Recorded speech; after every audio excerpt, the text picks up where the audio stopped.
GLP-1. 요즘 정말 어딜 가나 이 이름이 들리죠. 그냥 살 빼는 약, 이 정도로 시작됐던 이 흐름이 지금 어디까지 와 있는지, 그야말로 혁명이라고 불리는 이유가 뭔지 지금부터 제대로 한번 파헤쳐 보겠습니다. 자, GLP-1 하면 뭐가 떠오르세요? 아마 대부분 그 살 빼는 약 하실 거예요. 맞습니다. 근데요, 만약 이 약이 파킨슨병을 멈추고 중독을 치료하는 말 그대로 만능 열쇠가 될 수 있다면 어떨 것 같으세요? 오늘 바로 그 놀라운 가능성에 대해 이야기해 보려고 합니다. 네, 다시 한번 여쭤볼게요. 체중 감량 약이 파킨슨병을 멈춘다? 이게 진짜 말이 되는 소리일까요? 믿기 힘드시겠지만 이 질문은 더 이상 어떤 공상과학 영화 속 얘기가 아닙니다. 살 빼는 걸로 시작한 연구가 이제 뇌신경 질환 치료라는, 이건 전혀 새로운 판으로 넘어가고 있는 거죠. 사실 불과 몇 년 전까지만 해도요, 우리 모두 GLP-1을 그냥 살 빼는 도구, 딱 그 정도로만 생각했잖아요. 그런데 지금은요, 과학계에서는 이 약을 우리 몸의 뇌부터 심장, 신장까지 그냥 온몸을 아우르는 토탈 헬스 플랫폼으로 보기 시작했어요. 개념 자체가 완전히 바뀌고 있는 겁니다. 아니, 그러면 도대체 어떻게 우리 몸에 있는 호르몬 하나를 따라 만든 약이 이렇게까지 강력한 무슨 슈퍼 드럭처럼 진화할 수 있었을까요? 그 비밀은 바로 기술의 엄청난 발전에 있습니다. 자, 모든 이야기의 시작은 바로 이겁니다. GLP-1. 우리 몸에서 원래 만들어지는 아주 자연스러운 호르몬이에요. 밥 먹고 나면 장에서 나와서 혈당도 좀 안정시켜주고 소화도 천천히 되게 하고요. 근데 가장 중요한 역할은 뭐냐면 뇌에 딱 신호를 보내는 거예요. 야, 이제 배부르다, 그만 먹어라, 이렇게요. 이 약의 진화 과정을 보면요, 마치 열쇠를 계속 업그레이드하는 것 같아요. 맨 처음 약은 GLP-1이라는 자물쇠 하나만 열 수 있는 열쇠였죠. 근데 과학자들이 GIP라는 또 다른 자물쇠까지 두 개를 동시에 여는 마스터키를 만들어낸 거예요. 그런데 여기서 끝이 아니었습니다. 이제는 무려 자물쇠 3개를 한 번에 여는, 이건 궁극의 마스터키라고 불러야겠죠? 이런 것까지 나온 겁니다. 문을 더 많이 열수록 효과는 당연히 훨씬 더 강력해지는 거고요. 그 결과가 바로 이 숫자입니다. 24%. 평균적으로 체중의 24%가 빠진다는 거예요.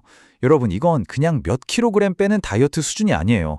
이건 거의 비만 대사 수술을 받은 것과 맞먹는, 말 그대로 의학의 패러다임을 완전히 뒤흔드는 그런 수치입니다. 그리고 기술 발전은 여기서 멈추지 않습니다. 매일 맞아야 했던 그 번거로운 주사 대신에 이제는 그냥 매일 하나씩 먹는 알약이 나왔고요. 심지어 한 달에 딱 한 번만 맞아도 되는 주사제까지 개발되고 있다고 하니까 이 편의성은 비교가 안 될 정도로 좋아지고 있는 거죠. 그런데 사실 체중 감량은 그냥 시작에 불과했습니다. 과학자들이 이 마스터키가 우리 몸에서 가장 복잡하고 중요한 곳, 바로 뇌와 신경계의 문까지 열 수 있다는 사실을 발견하기 시작한 겁니다. 최근에 나온 발견 중에 가장 충격적인 게 바로 이 뇌에 대한 효과예요. 초기 연구이긴 하지만 GLP-1이 파킨슨병의 진행 속도를 늦추고 알츠하이머를 일으키는 뇌 염증을 줄일 수 있다는 가능성이 확인된 거죠. 이건 정말 그동안 불치병으로 여겨졌던 이런 질환들의 치료 판도를 아예 바꿀 수도 있는 엄청난 발견입니다. 뇌에 미치는 영향은 이게 다가 아니에요. 중독 치료 쪽에서도 지금 놀라운 데이터들이 막 쌓이고 있습니다.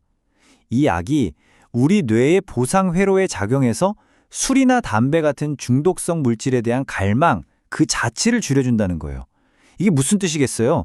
다이어트 약으로 금연하고 금주까지 돕는 시대가 진짜 현실이 될 수도 있다는 거죠. 이 약의 영향력은 뇌를 넘어서 온몸으로 퍼져나가고 있어요. 약해진 심장 기능을 도와주고 망가져가는 신장을 보호하고 심지어는 무릎 관절의 염증까지 줄여준다고 합니다. 그러니까 이제 GLP-1은 특정 부위만 치료하는 약이 아니라 우리 몸 전체의 균형을 되찾아주는 역할을 하고 있는 셈입니다. 하지만 여러분, 동전에는 항상 양면이 있잖아요. 이렇게 강력한 신약에도 우리가 반드시 알아야 할 어두운 그림자가 있습니다. 지금부터는 그 이면의 위험과 대가에 대해서 한번 살펴보겠습니다. 이 모든 놀라운 효과들, 그 뒤에는 과연 어떤 대가가 숨어 있을까요? 가장 먼저, 그리고 가장 심각하게 제기되는 우려는 바로 우리 몸의 구성 자체에 대한 문제입니다. 이게 바로 핵심 딜레마입니다. 이 약, 정말 놀라운 속도로 지방을 태우죠. 그런데 문제는 그 과정에서 우리 몸에 꼭 필요한 근육까지 같이 사라질 수 있다는 우려가 점점 커지고 있다는 거예요. 과연 우리는 그냥 몸무게 숫자만 줄이고 있는 걸까요? 아니면 건강의 핵심인 근육을 희생시키고 있는 걸까요? 생각해 볼 문제죠. 그 밖에도 메스커움이나 구토 같은 흔한 위장관 부작용은 여전히 해결해야 할 과제고요. 또 전 세계적으로 원하는 사람은 너무 많은데 공급이 턱없이 부족하고, 그리고 약값이 너무 비싸서 정말 필요한 사람들이 이 약을 쓰지 못하는 그런 문제도 아주 심각합니다. 물론 좋은 소식도 있습니다. 한때 가장 크게 우려했던 부분이 바로 이 약이 자살 충동을 높일 수 있다는 거였는데, 다행히 최근에 나온 대규모 연구를 통해서 그건 사실이 아닌 걸로 밝혀졌습니다. 안전성에 대한 아주 중요한 의문 하나가 풀린 셈이죠. 자, 그렇다면 우리는 이 혁명적인 주사가 가져온 엄청난 약속과 또 만만치 않은 위험 사이에서 과연 어디쯤 서야 할까요? 그리고 이 기술이 우리를 어디로 데려가게 될까요? 오늘 우리가 쭉 살펴본 것처럼 GLP-1은 더 이상 특정 병을 고치는 그런 단일 약물이 아니에요. 이건 우리 몸의 대사와 건강 전반을 조절하는 완전히 새로운 패러다임, 일종의 바이오 플랫폼이라고 봐야 합니다. 결국 우리는 우리 몸을 말 그대로 재설계할 수 있는 강력한 힘을 손에 넣게 된 겁니다. 그럼 마지막 질문은 이거겠죠. 과연 그 힘의 한계를 어디에 둬야 할까요? 여러분이 보시기에는 이 GLP-1 혁명의 가장 큰 기회, 가장 빛나는 부분은 뭐라고 생각하세요? 반대로 가장 큰 위험, 가장 걱정되는 부분은 무엇인가요? 여러분의 생각을 댓글로 자유롭게 남겨주시고요. 이 흥미로운 토론을 계속 이어가고 싶으시다면 저희 채널 구독하는 것도 잊지 마세요.